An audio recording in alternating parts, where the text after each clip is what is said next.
autoritaire et exige le respect des droits fondamentaux. Voici quelques réactions au micro de Moussa Ousmane Diagne et Abdou Boye.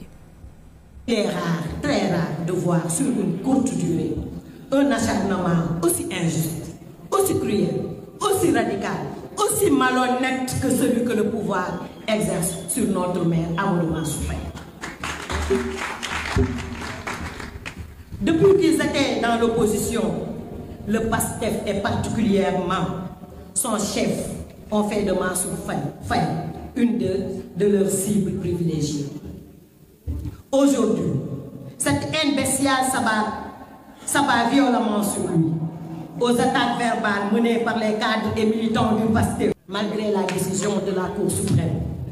Le rétablissant dans ses droits, le pouvoir persiste et signe dans sa volonté de défier nos lois et nos institutions pour imposer sa loi, même si celle-ci viole nos lois.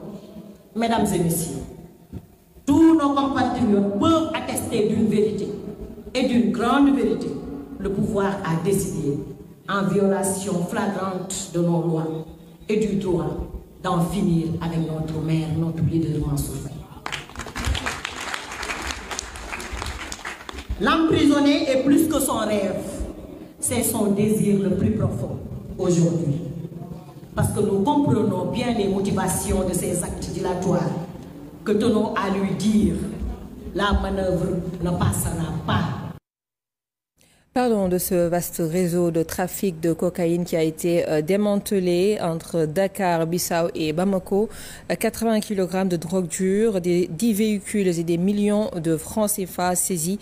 Derrière cette opération, il y a la section de recherche de la gendarmerie qui alerte sur la sophistication croissante du trafic dans la sous-région. Nous écoutons à ce propos le chef d'escadron, Joseph Antoine Gomme, qui s'exprime au micro de nos reporters.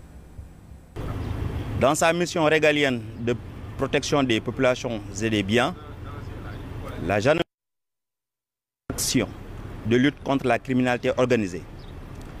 Dans ce cadre, la section de recherche de Dakar a procédé dans la nuit du 10 au 11 avril 2025 au démantèlement d'un réseau de trafic international de drogue dure qui évolue dans la sous-région, notamment entre le Mali, la Guinée-Bissau et le Sénégal.